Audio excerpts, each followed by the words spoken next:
Gold trusted gold buyers మీరు తాకట్టు పెట్టిన బంగారాన్ని విడిపించి ఈ రోజు ఉన్న మార్కెట్ ధరకు కొనబడను. గురుగారు, మనకి ఇప్పుడు రాబోయే అష్టమి కాలభైరవ అష్టమి అని చెప్పి అంటున్నారు. అంటే కాలభైరవుడు అనంటే సాక్షాత్తు శివస్వరూపమే అని చెప్పి అంటూ ఉంటారు, కానీ ఉగ్ర స్వరూపము అంటుంటారు. మరి ఈ మధ్య కాలంలో మనం ఏదైతే చేయకూడదో అది ఎక్కువగా చేసి చూపిస్తున్నారు. ఉగ్ర రూపంలో ఉన్న ఈ శివయ్యని కాలభైరవ అష్టమి పేరుతో అందరూ ఆరాధించొచ్చా?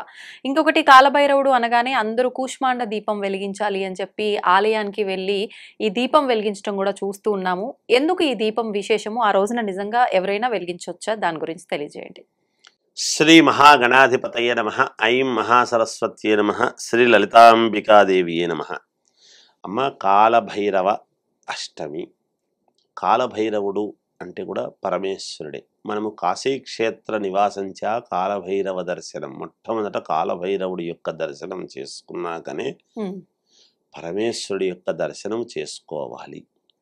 అంటే కాళుడు భార్య కాళికాదేవి, కాళభైరవి, కాళభైరవుడు అనేటువంటివి ఉంటాయి ఎక్కడైనా కూడా. ఇది అందుకే కాశీక్షేత్రం అంతా కూడా రాత్రిపూట కాళికాదేవి తిరుగుతుంది అని ఒక ఇది కూడా ఉన్నది.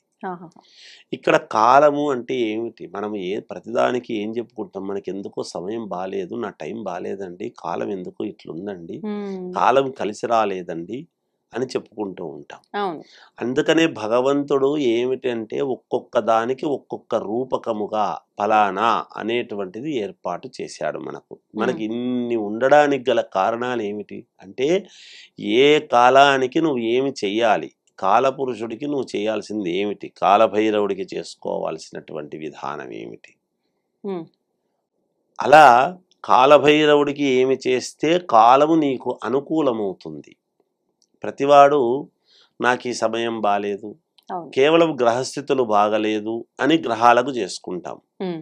ఏదో కార్తీక మాసం వచ్చింది, దీపాలు పెడితే మనకు పుణ్యము పుణ్యప్రదము అనేటువంటి విధానంలో దీపాలు పెడుతున్నాం. కాలభైరవుడికి అనేటువంటిది ఏమిటి అంటే, మనము కాలము ఎదురీదేటువంటి ఇబ్బందులు గనక ఉంటే కాలానికి అతీతముగా ఉండేటువంటి పరిస్థితులు అనుకూలించటానికి కాలభైరవుడు అనేటువంటిది మనకు చాలా ముఖ్యం. ఒక రకంగా కాలభైరవేశ్వరుడు అంటే కుక్క, భైరవుడు అంటే మామూలుగా. అలాగా ఆ రూపకములో ఉండేటువంటిది కాలభైరవుడి యొక్క రూపము కూడా ఉంది, పరమేశ్వరుడిది ఉంటుంది. చాలా తక్కువగా ఉంటాయి కొన్ని చోట్ల. అందుకని మనం కాశీలో కాలభైరవేశ్వరుడు అని ఉంది.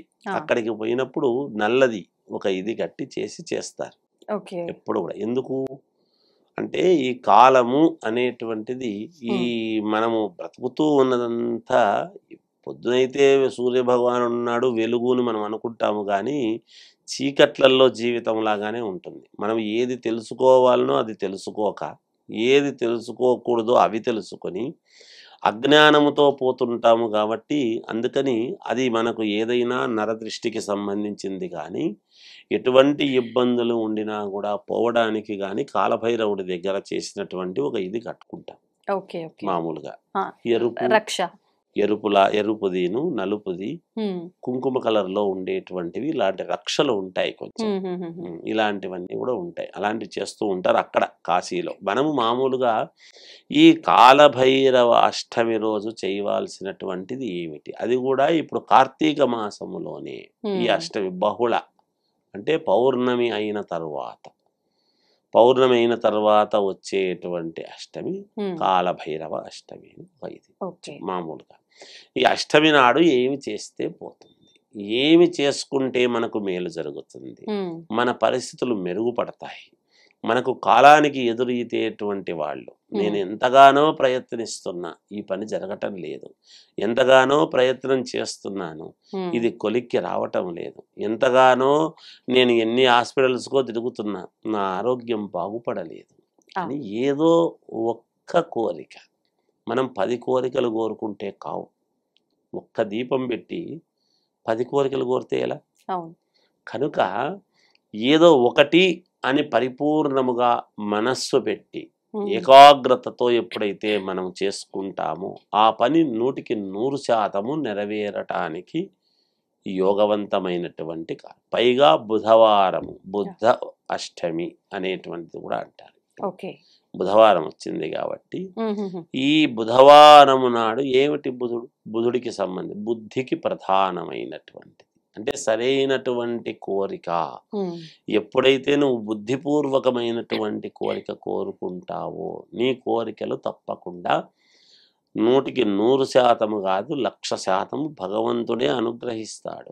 ఇవ్వవలసినటువంటి వాడు ఆయనే. అందుకనే కాలానికి ఎవరు అతీతులు కాదు అని చెప్పేటువంటిది. అలాంటి కాల భైరవ అష్టమి అనేటువంటి రోజున సాయంకాలం, మామూలుగా ఈ సాయంకాలాలే ఎక్కువగా, రాత్రికి ఉదయానికి సంధికాలము. ఎప్పుడు కూడా చీకటికి వెలుగు సంధికాలం, రాత్రికి చీకటి, ఉదయానికి వెలుగు. మన జీవితానికి కూడా వెలుగు, మనకు ఉండేటువంటి ఇబ్బందులు రాత్రితో సమానం. ఈ రెండిటికి మధ్యలో ఉన్నటువంటి సమయంలో ఎప్పుడైతే కూష్మాండ దీపం అని వెలిగిస్తాం మనం. కూష్మాండ దీపం ఎలా వెలిగించాలి? అసలు కూష్మాండ దీపం ఎందుకు? కూష్మాండం ఏం చెప్పినాడు? కూష్మాండం అంటే మనం ఇంటికి మామూలుగా ఏదైనా దిష్టి తీయడానికి వచ్చినప్పుడు గుమ్మడికాయతో దిష్టి తీస్తాం. ఎటువంటిదైనా గుమ్మడికాయతో దిష్టి. ఒక పండగ వచ్చింది, మన వాహనాలకు కూష్మాండ దిష్టి తీస్తాం. ఒక 10 మందికి ఏదో ఒక సన్మానం చేసినారంటే 10 మంది నోళ్ళల్లో చూసినారు కాబట్టి ఇంటికి రాగానే ఒక దిష్టి తీస్తాం. ఒక మంచి పదవి వస్తే గుమ్మడికాయ దిష్టి తీస్తాం. ఆ నరదృష్టి అంతా కూడా పోవాలి అనేటువంటిది ఎప్పుడైతే తీస్తాము, అదే కాలానికి కూడా మనకు అనుకూలించాలి అన్నప్పుడు ఇదే గుమ్మడికాయతో దీపము పెట్టటము. ఎలా పెట్టటం అంటే, ఒక చిన్న గుమ్మడికాయ తీసుకొని సగానికి కరెక్ట్గా తీసేసి, ఏదైతే పైన తొటిమ ఉంటుంది కదా అది పక్కకు పెట్టేసి, అడుగు భాగం, ముఖ్యమైనటువంటి భాగం ఏదైతే ఉంటుందో అది అడుగు భాగం ఎప్పుడూ కూడా యోగవంతమైనటువంటిది పైదానికంటే. ఆ అడుగు భాగంలో ఉండేదంతా ఇత్తనాలన్నీ కూడా తీసేసి ఆవు నెయ్యి పోసి ఆవు నెయ్యిలో దీపము వెలిగించటము అనేటువంటిది చేయటం. లేదు శక్తి లేనటువంటి వాళ్ళు అందులో ప్రమిద పెట్టి, మట్టి ప్రమిద, అందులో నెయ్యి పోసి, కుష్మాండములో ప్రమిద పెట్టి ప్రమిదలో నెయ్యి, అంత నెయ్యి తేలేము గురువు గారు, మాకంత శక్తి లేదు అనేటువంటి వాళ్లకు అలా చేసి ఆ కూష్మాండ ఎక్కడ చేయాలి? ఇది పరమేశ్వరుడి శివాలయము దగ్గరే, ధ్వజస్తంభానికి ఈశ్వరుడికి మధ్యలో గాని, ధ్వజస్తంభానికి ఇటువైపు గాని ఎప్పుడైతే సంధికాలంలో మనం ఎప్పుడైతే చేస్తామో సర్వపాపహరణం, వీళ్లకు కాలము ఖచ్చితముగా కలిసి వస్తుంది అనేటువంటిది చెప్పవచ్చు. అక్కడే దేవాలయంలోనే కాళ్ళు చేతులు కడుక్కోవడం దీపం వెలిగించిన తర్వాత. ఎందుకని గురుగారు? ఇది కూష్మాండము కాబట్టి. మనం ఇంటికి కూడా కూష్మాండము మనం ఇది చేసిన తర్వాత చేతులు కడుక్కోమని చెప్తాం. కడుక్కోవాలి ఆ దిష్టి తీసిన తర్వాత. అలా పద్ధతి, అది సంగతి. ఇప్పుడు చాలా మంది అంటే చూస్తున్నాము, ఈ కూష్మాండ దీపం వెలిగించిన వారు మీరు అన్నట్టుగా 2 భాగాలు చేసి కుంకుమ పూసేస్తున్నారు, లోపల విత్తనాలు కుంకుమ వేస్తారు అందులో. అలా వేసే వెలిగించాలి? వేయొచ్చు, ఇక్కడ అవసరం లేదు. పసుపు కుంకుమ అవసరం లేదు, దాంట్లో నెయ్యి పోసి వెలిగించటం. పసుపు కుంకుమ అక్కడ అవసరం లేదు. మామూలుగా కింద పెట్టి కూష్మాండము మనం చాలా మంది బూడిద గుమ్మడికాయ గాని ఈ గుమ్మడికాయ గాని తెచ్చి కడుగుతుంటారు. కూష్మాండము, టెంకాయ, తొమలపాకులు, పువ్వులు, వేటికి పాలు, ఇవన్నీ ఎవరు ఎలా తెచ్చినా అపవిత్రము కావు. కాబట్టి వీటిని కడగాల్సిన పని లేదు. కాబట్టి అక్కడ ఇంటి ముందు ఇటువైపు అటువైపు పెట్టడానికి గల కారణం ఏమిటి అంటే, కుంకుమ పసుపు నీళ్లు వేయటంలో ఆంతర్యం ఏమిటి అంటే, కుంకుమ పసుపు రెండూ కలిసినటువంటిది ఏమిటి అంటే రక్తం ఇదైనట్టుగా, బలిహరణం ఇచ్చినట్టుగా. ప్రతిదీ ఇంటి ముందు మనం అలా జంతు బలి అనేటువంటిది లేకుండా ప్రత్యామ్నాయముగా శాస్త్రంలో చెప్పిన మాట కూష్మాండము అని. అందుకే కూష్మాండము ఒక 100 మేకలు బలి ఇస్తే ఎట్లనో ఒక కూష్మాండం అంత గొప్పది అని చెప్పినాడు. అందువలన కూష్మాండం ఎప్పుడైనా కూడా అలా చేస్తే ఆ కాలము అనేటువంటిది కలిసి రావటం జరుగుతుంది ప్రతి వాళ్లకు కూడా. నేను కాలానికి ఎదురుస్తున్నా గురుగారు, నేను చాలా కష్టాలు పడుతున్నా గురుగారు అంటే ఇలాంటివి చిన్న చిన్నవి మనం చేసుకుంటూ పరిహారాలు ఎక్కువ ఖర్చు లేకుండా చేసుకునేటువంటి విధానాల్లో ఇది అనాది నుండి వస్తున్నటువంటి ఆచారమే. చాలా వరకు మరుగున పడిపోయినాయి మనవి. అలాంటివి ఎప్పటి నుంచో వస్తున్నాయి.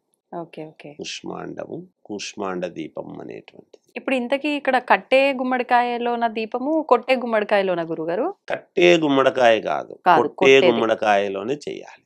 చిన్నది తీసుకుని చేయవచ్చు. Okay okay. స్త్రీ యొక్క ధర్మాలు ఏంటి, స్త్రీ లక్షణాలు ఏ విధంగా ఉండాలి, అసలు కనీసం నిత్యం ఆచరించాల్సిన విధి విధానాలు ఏంటో వివరించండి. శ్రీ మహాగణాధిపతయే నమః. ఐం మహాసరస్వత్యే నమః.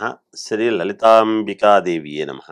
శాస్త్ర ప్రకారము స్త్రీ ఎలా ఉండాలి, ధర్మాలు ఏమిటి అని అడుగుతున్నారు తల్లి.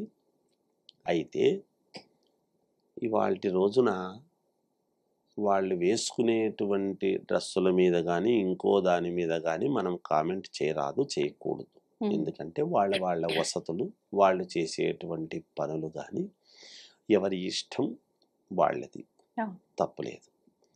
కానీ మనకు ధర్మం ఏం చెప్పింది? ఎత్ర నార్యంతు పూజ్యంతే రమంతే తత్ర దేవత అని అన్నది. ఎక్కడైతే స్త్రీని పూజింపబడుతుందో అక్కడ సకల ఐశ్వర్యాలు మనకు కలుగుతాయి. అందుకే కలకంఠ కంట కన్నీరునికిన సిరి ఇంట నిలవదు అని చెప్పారు. ఇంట్లో ఆడవాళ్ళు ఎప్పుడైతే ఏడుస్తూ ఉంటారో సిరి ఇంట్లో నిలబడదు. ప్రతి స్త్రీమూర్తి కూడా ఇక్కడ మనకు శాస్త్రం ఏం చెప్పింది అని ఒక్కసారి చూస్తే యుగాలు మారినా స్త్రీ యొక్క ధర్మం మారలేదు. ఏమిటి దానికి కారణం అంటే త్రేతాయుగములో సీతాదేవి, ద్వాపర యుగములో ద్రౌపదీదేవి, కలియుగములో గృహే గృహే శక్తి, ప్రతి ఇంట్లోనూ శక్తి అంటే స్త్రీమూర్తి. ఎందుకు శక్తి స్త్రీమూర్తి? అమ్మవారిని ఆడవాళ్ళని అమ్మవారితో పోలుస్తున్నాం. మనం ఏ పటంలోనన్నా చూడండి అమ్మవారు ఎలా ఉంటుంది, ఎటువంటి డ్రెస్తో ఉంటుంది.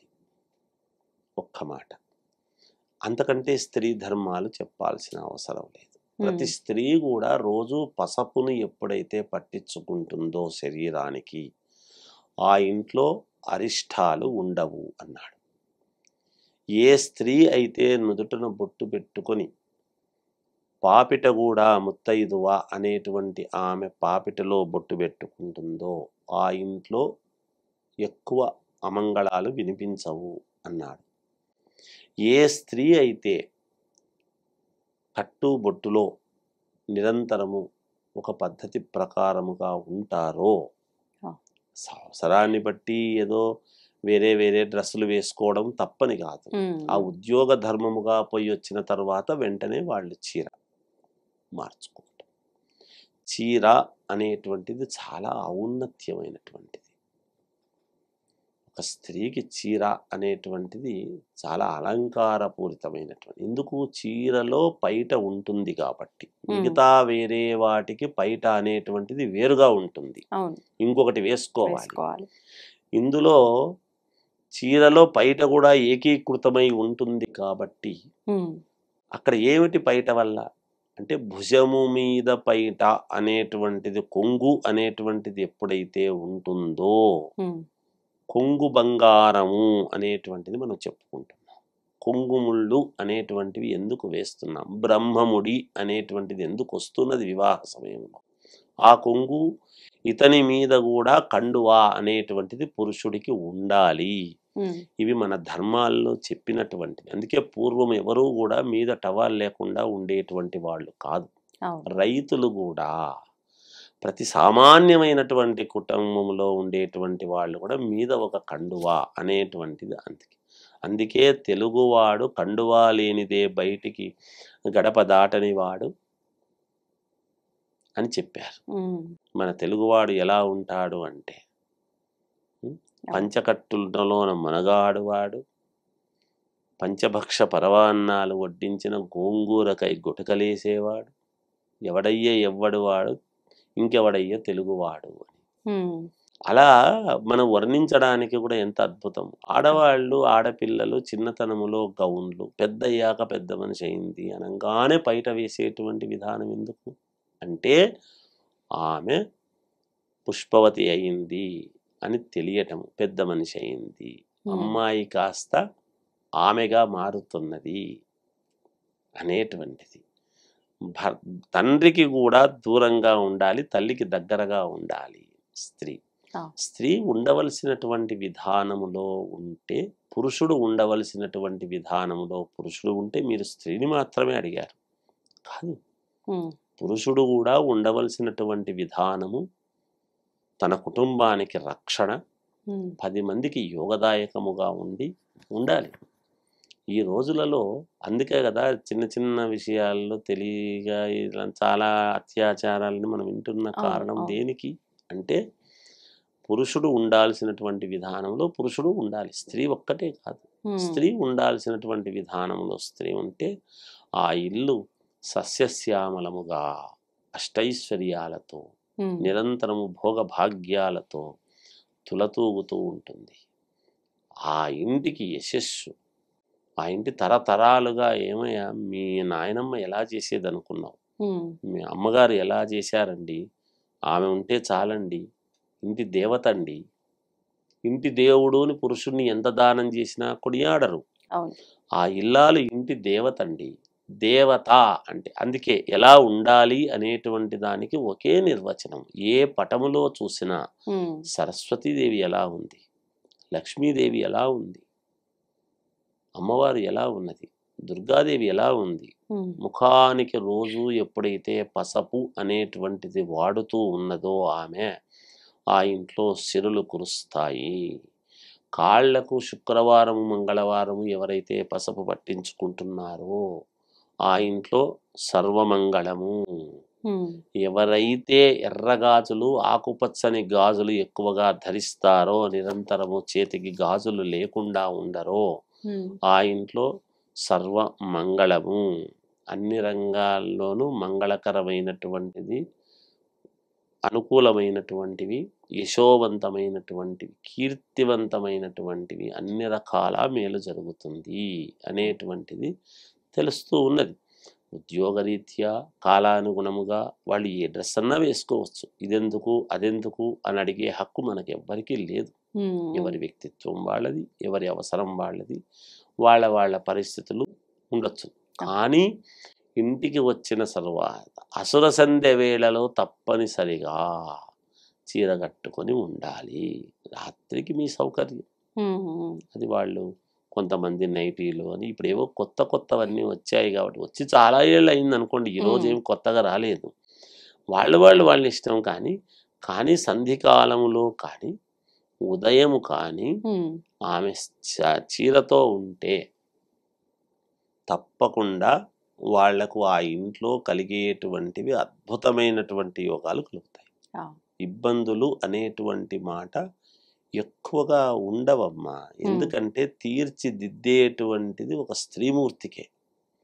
ఒక ఇల్లు ఎలా నీట్గా పెట్టుకోవాలో ఆమెకు తెలిసినంత బాగా ఏ ఆర్కిటెక్చర్కు తెలియదు. ఒక స్త్రీ తన కొడుకును దేశాధినేతగా ఎలా తీర్చిదిద్దాలనో ఆమెకు తెలిసినంత బాగా ఎవరికి తెలియదు. ఎందుకు ఆడవాళ్ళకే తెలుసు అంటే, పార్వతీదేవి విఘ్నేశ్వరుణ్ణి ఎలా తీర్చిదిద్దుకుందో అలాగే ప్రతి స్త్రీమూర్తి కూడా తన పిల్లలను, తన భర్తను అలాగే తీర్చిదిద్దుకోగలిగినటువంటి సామర్థ్యం. మన ఇంట్లో చిన్నమ్మాయి కావచ్చు కూతురు, కానీ ఎదురింటి వాళ్లకు మనం ఇచ్చినటువంటి వాళ్లకు వాళ్ళ ఇంట్లో పెద్ద కోడలయ్యింది. అక్కడ బరువు బాధ్యతలు మోయాల్సిందే.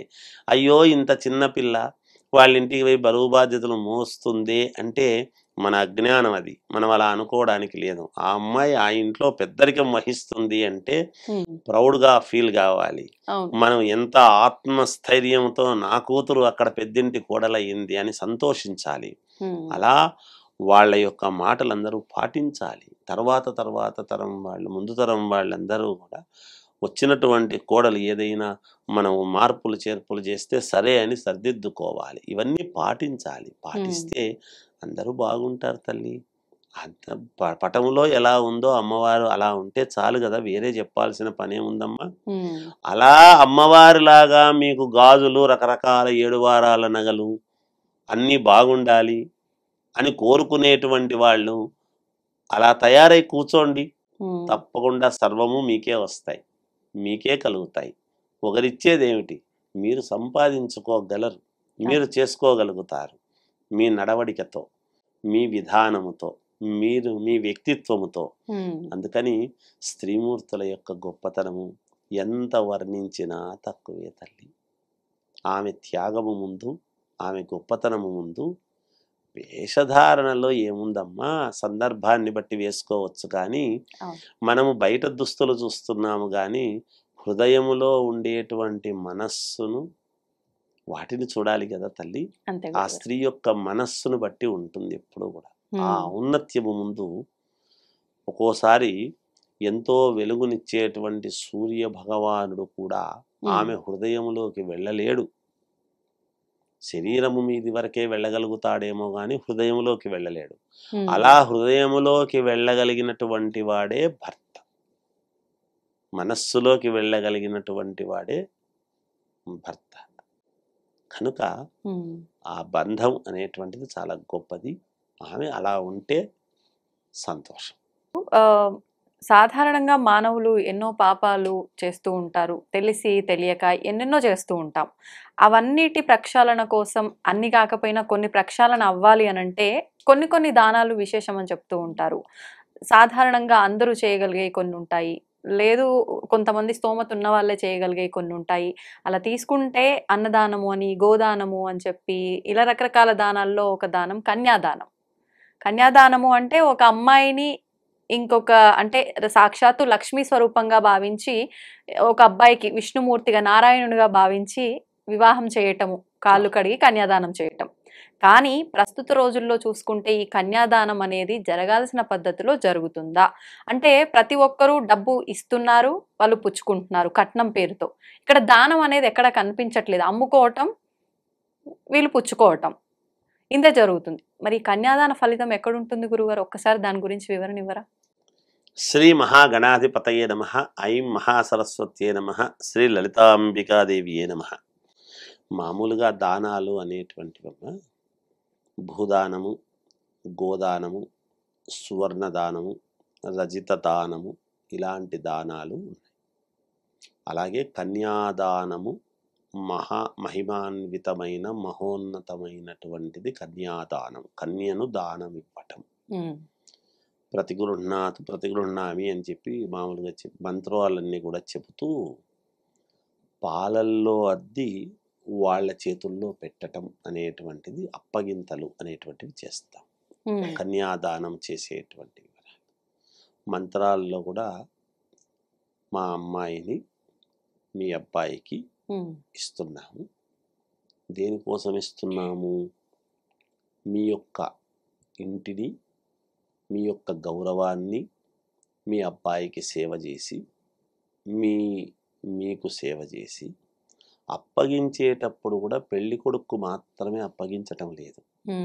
ఎందుకంటే అమ్మ సమాజంలో పెళ్లి కొడుకు ఒక్కడు గొప్పవాడైతే కాదు, చుట్టుపక్కల ఉండే వాళ్ళ ఇంటి ఆడబిడ్డ మంచిదై ఉండాలి, ఆడబిడ్డ భర్త మంచివాడై ఉండాలి, వాళ్ళ తమ్ముడు పెళ్లి కొడుకు తమ్ముడు మంచివాడై ఉండాలి, ఒకవేళ అన్న ఉంటే అన్న మంచివాడై ఉండాలి, అత్తమామలు మంచివాళ్ళై ఉండాలి, వాళ్ళ బంధువులు మేనమామలు, ఆ పిల్లవాడికి మేనత్త మేనమామలు ఉంటారు, వాళ్ళు మంచి వాళ్ళై ఉండాలి. ఇంతమందిని సమన్వయము చేసుకోవటానికి మా అమ్మాయి మీ ఇంట్లో అడుగు పెడుతూ ఉన్నది. ఏదైనా చిన్న చిన్న లోటుపాట్లు పొరపాట్లు ఉంటే మా అమ్మాయి ఇక్కడి నుంచి మా అమ్మాయి కాదు, మీ అమ్మాయి. అందుకనే పుట్టినప్పుడే ఆడపిల్ల ఈడపిల్ల కాదు అని చెప్పి ఇస్తాం. ఇదంతా ఒక ఎత్తు.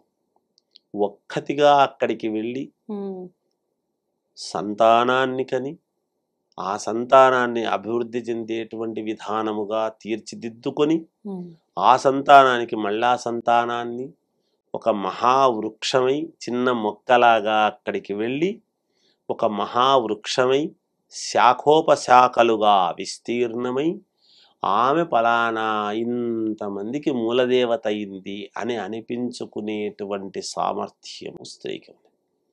అటువంటి కన్యాదానము అనేటువంటిది చేయటంలో ఏమిటి ఆంతర్యము? కట్నము అని పనికిరాని మాటలు మనం చెప్పుకుంటున్నాం. పూర్వము స్త్రీధనం అని ఇచ్చేవాళ్ళు. ఎందుకు స్త్రీధనం అని ఇస్తున్నారు అంటే ఆ అమ్మాయికి ఆ అమ్మాయితో పాటి 1 ఎకరానో వీలైతే 10 ఎకరాలో 5 ఎకరాలో కాస్త నగలు అవి ఇవి అన్నీ పెట్టి అన్నీ అలంకారపూరితముగా ఇవ్వటం. ఏదైతే మనం ఇప్పుడు సువర్ణ దానము, వెండి దానము, భూదానము, గోదానము అంటున్నామో ఇవన్నీ దానాలు వివాహ వ్యవస్థలోనే వస్తాయి. ఏ అమ్మాయిని సువర్ణము పెట్టకుండా పంపించము, ఏ అమ్మాయిని రజితము వెండి మెట్టెలు తొడగకుండా పంపించము, ఏ అమ్మాయికి ఇంటి పరిస్థితుల్లో ఇనుము స్టీల్ అన్నీ కూడా పాత్ర సామాన్లన్నీ కూడా ఇవ్వకుండా పంపించము, ఏ అమ్మాయికి పరుపు దిండు మంచము శయ్యాదానము ఇవ్వకుండా పంపించము. ఏ అమ్మాయి అంటే గో మహాలక్ష్మీదేవి ఒక్క గోవును మాత్రమే ఇవ్వరు. ఇంకా మాట్లాడితే ఒడిబియ్యములో వెండి గోవును కూడా పెట్టి పంపిస్తారు. ఇక అది కూడా ఉన్నది శాస్త్రం.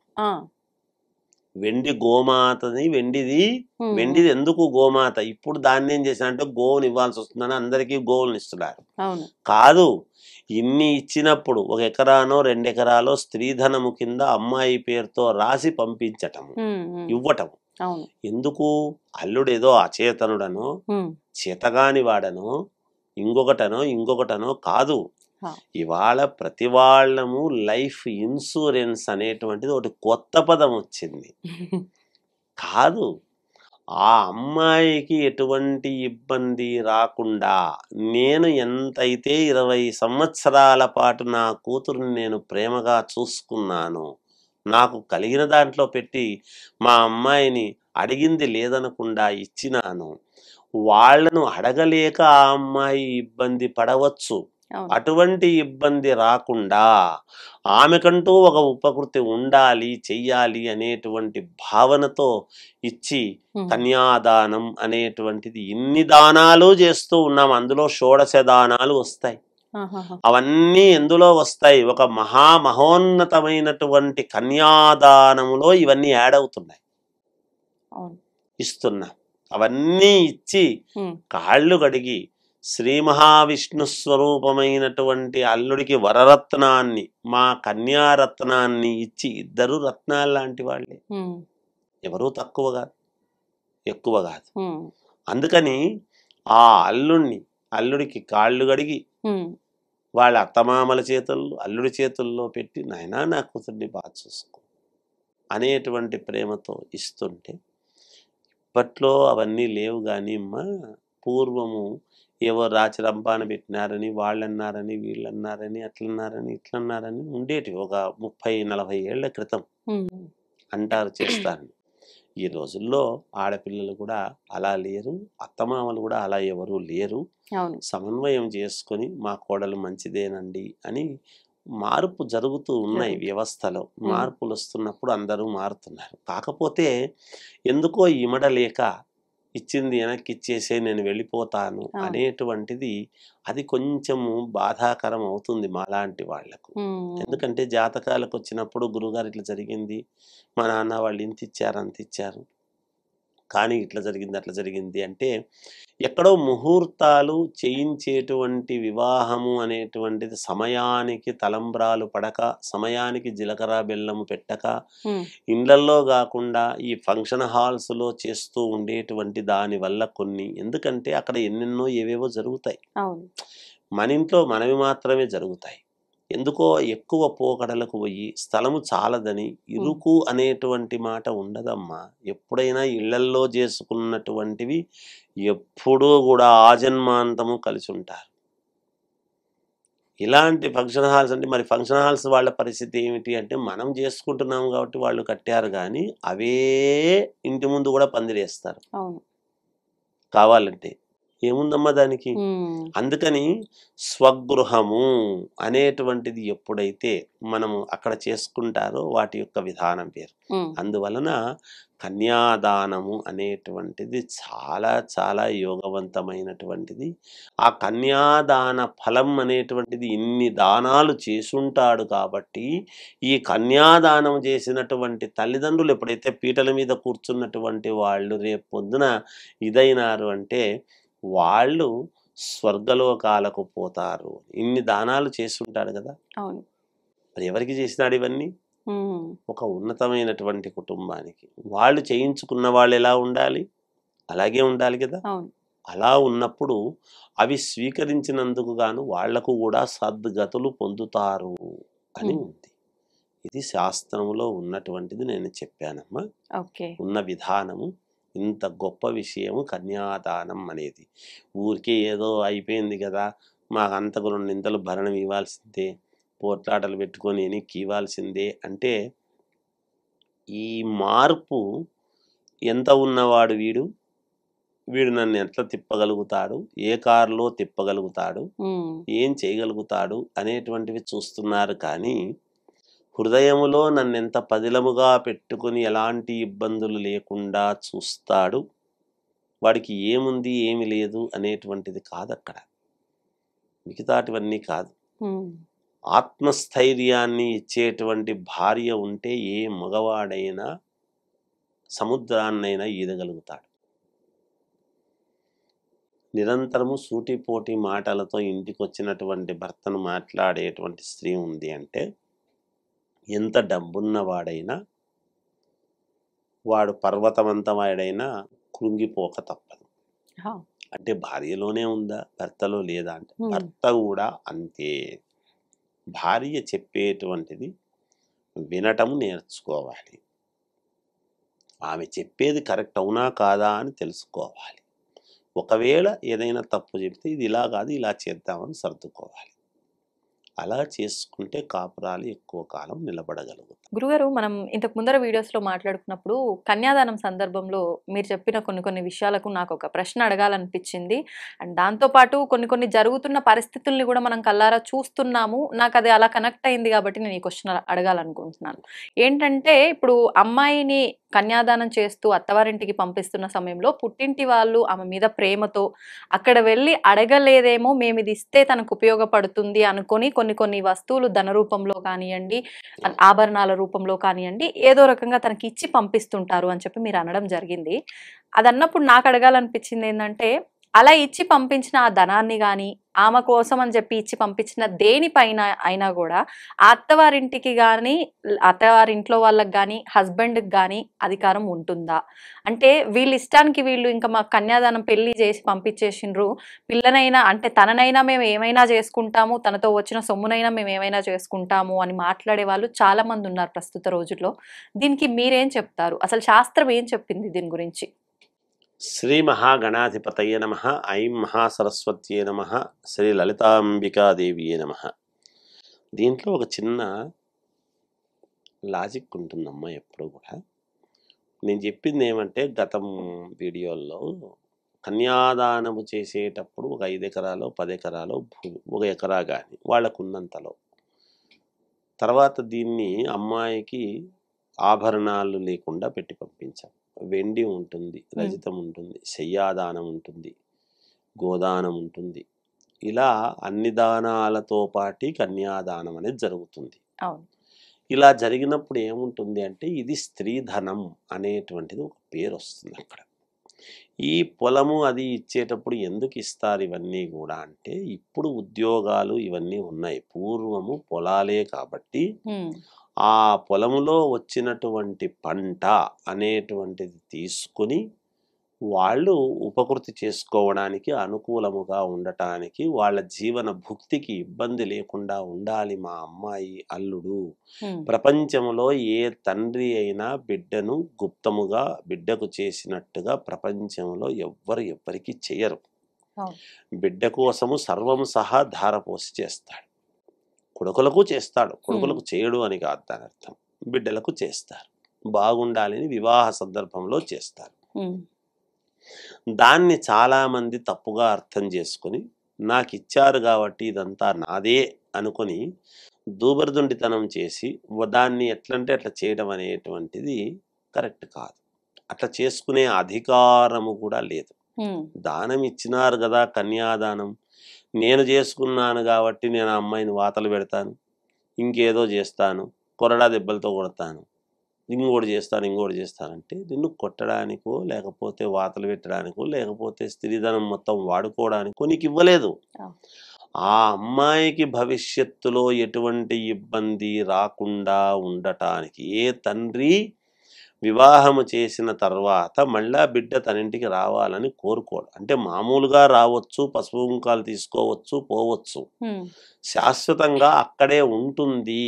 శాశ్వతంగా అక్కడే ఉన్నప్పుడు ఒక్కసారిగా మనం ఇవ్వగలిగినటువంటిది ఏదో ఇస్తే ఆమె భవిష్యత్తులో ఉన్నతికి, ఆమె సంతానము రేపొద్దున పుడితే వాళ్లకు యోగ్యత, మా తాత ఇచ్చినారు ఇది అనేటువంటి భావనతో, అందుకే తాతల ఆస్తి మా తాత ఇచ్చిండేది అనేటువంటి భావనతో వాళ్ళు హక్కుగా భావించి దాంట్లో చేసుకోవడానికి చేయడానికి ఉపయోగం ఉంటుందనే భావనతో ఇచ్చారు. దీంట్లో శాస్త్రం ఏం చెప్పింది? స్వార్జితం ఉత్తమం, సొంతముగా సంపాదించుకోండేటువంటిది ఉత్తమం అన్నాడు. పిత్రార్జితం మధ్యమం అన్నాడు. పిత్రార్జితం మధ్యమం అన్నాడు. తండ్రి నుంచి వచ్చేటువంటి ఆస్తితో బతకాలి అనుకునేటువంటి వాడు మధ్యముడు. తర్వాత భ్రాత్రార్జితం అధమం అన్నాడు. అంటే అన్నదమ్ముల నుండి కోరుకునేటువంటిది ఏదైతే నాకు వెనక ముందు పుట్టిన వాళ్ళు ఉన్నారు కదా ఇస్తారులే అని ఎప్పుడైతే కోరుకుంటాడో వాడు అధముడు అన్నాడు. స్త్రీయార్జితం అధమాధమం అన్నాడు. ఆడదాని నుండి వచ్చినటువంటి ఆస్తి కావాలని కోరుకునేటువంటి వాడు అధమాధమం అన్నాడు. అధములలో అధముడు అని, నీచాతి నీచమైనటువంటిది అని అన్నాడు. అందుకని సాధ్యమైనంత వరకు ఏ పురుషుడైనా ఏ మగవాడైనా కూడా తన కష్టార్జితంతో సంపాదించి భార్యకు పెట్టాలి అనే అనుకుంటాడు. కానీ భార్యది నాదే కదా, నీ పిత్రార్జితం అంతా నాదే కదా, వాడుకోవాలి, నేను తినాలి అనేటువంటిది చూడడు. ఒకవేళ అథవా ఏదైనా ఇబ్బందులు పరిస్థితుల దృష్ట్యా ఏదైనా ఇబ్బంది కలిగి ఆమె తీసుకోండి పర్వాలేదు అనేటువంటి భావనతో అంది అనంటే తీసుకొని మళ్ళా దానికి రెండింతలు ఇచ్చేటువంటి విధానముగా ఉండాలి. మనం బయటి వాళ్ళకైతే వడ్డీ కడుతున్నాం కదా, మరి భార్యదే కదా ఏముందిలే అంటే కాదు. ఎప్పుడైతే ఇచ్చినటువంటి దానం ఇచ్చినటువంటి మామ అత్తమామల అనుమతి లేకుండా ఎప్పుడైతే వాడుకుంటున్నామో, భార్య చెప్పింది కదా అని వాడుకుంటున్నాము, పెద్ద మనసుతో ఆమె తీసుకొనిలే నా భర్తే కదా నా కుటుంబమే కదా నేను బాగుంటా అనేటువంటి భావనతో ఇచ్చినప్పుడు దాన్ని చాలా జాగ్రత్తగా వాడుకొని తీసుకొని దానికి రెండింతలు సంపాదించి ఇదిగో ఆ రోజు నీది నేను తీసుకున్నా, ఇగో మళ్ళీ రేపొద్దున మీ నాన్న అడిగితే నేను తలకాయ ఎక్కడ పెట్టుకోవాలి అనేటువంటి భావనతో అంత రెండింతలు నీకు ఇస్తున్నా పటు అంటే అప్పుడు నా అల్లుడు గొప్పవాడు, మహానుభావుడు, యోగ్యుడు అని గర్వముగా, ఆమెకైనా గర్వము తనకైనా గౌరవం అదే ఉంటుంది తప్ప ఎక్కడ వాడుకునేటువంటి అవకాశము ఎక్కడ ఏ శాస్త్రములోనూ లేదు. భార్యది నాదే కదా నేను వాడుకుంటా కదా నా ఇష్టము కదా అంటే నీ ఇష్టానికని ఇవ్వలేదు, అది ఆమె భుక్తికని ఇచ్చినటువంటిది. ఆమె భుక్తిని లాక్కునే హక్కు నీకెక్కడిది? నువ్వు పెట్టాలి గాని. భరించేటువంటి వాడు భర్త అన్నారు. ఎవరిని భరించడము? భార్యను మాత్రమే. భార్య పిల్లలను తల్లిదండ్రులను అందరినీ ఒక వయస్సు వచ్చిన తర్వాత వీడు భరించాలి.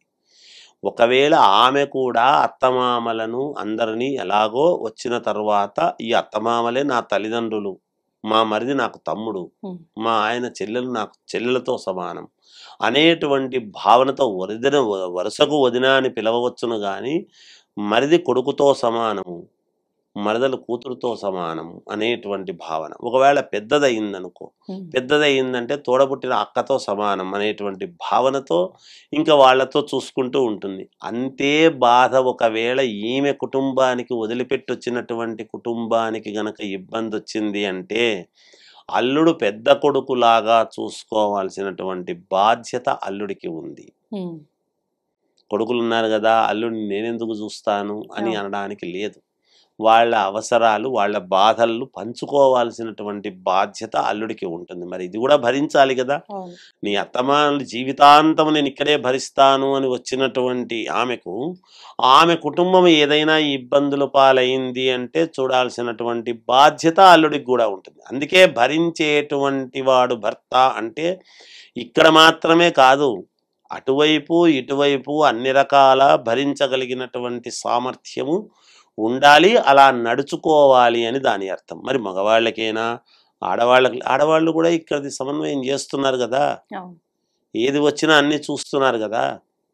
నా కుటుంబం ఇదే నా కుటుంబము అని ఎప్పుడో పిల్లలకు సెలవులు ఇచ్చినప్పుడో 5 ఏళ్లకో 4 ఏళ్లకో నా పుట్టింటికి అని ఒక వారం పోయేటప్పటికి మళ్ళీ వస్తున్నావా అని వెంటనే ఫోన్లు వస్తారు కదా.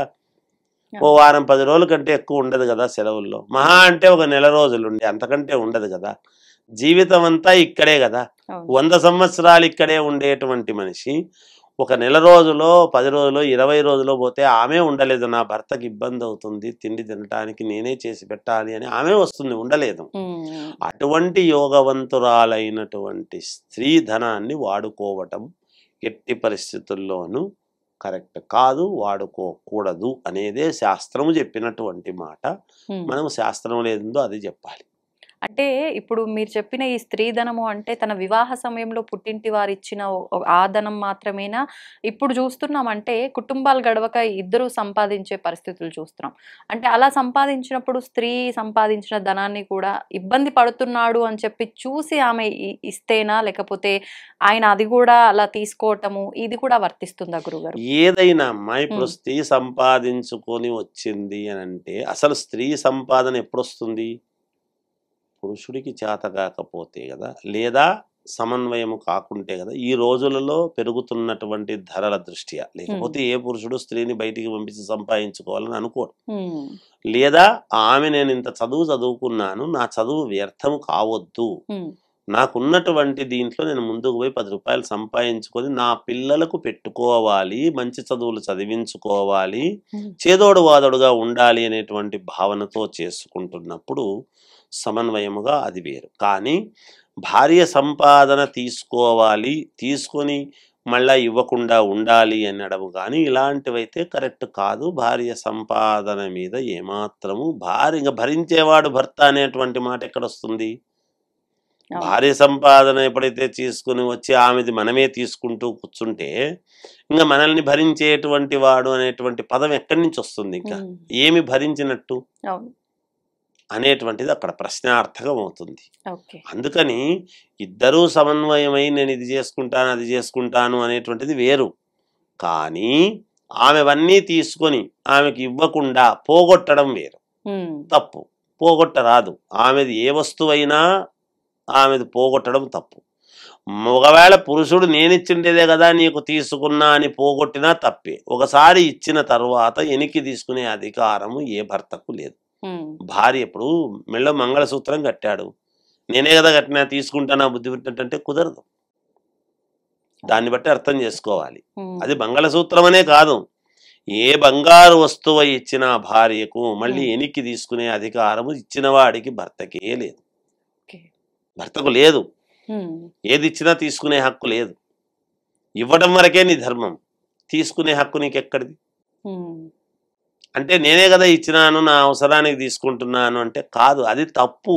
అలా తీసుకుంటే ఏమవుతుంది అంటే ఆ కుటుంబం ఎదుగుదల తక్కువ, ఆ కుటుంబం విచ్ఛిన్నం అవుతుంది, కుటుంబం ఇబ్బందుల పాలవుతుంది, కంచే చేను వేసినట్టు అవుతుంది.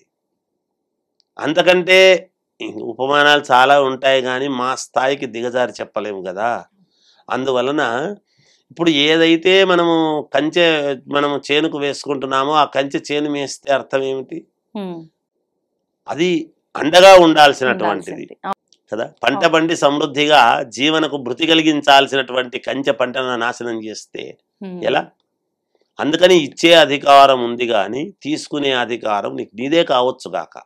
నువ్వు ఇచ్చిన తర్వాత ఆమెది అయిపోయి అక్కడికి. ఇంకా ఆమె అనుమతి లేకుండా, అనుమతితో ఇచ్చినా వద్దని చెప్పాలి, వద్దు, ఇంకా నేను మళ్ళీ నీకు ఇచ్చింది నేను తీసుకోరా అంటే నేను వేరు మీరు వేరా అని మాట్లాడొచ్చు ఆమె.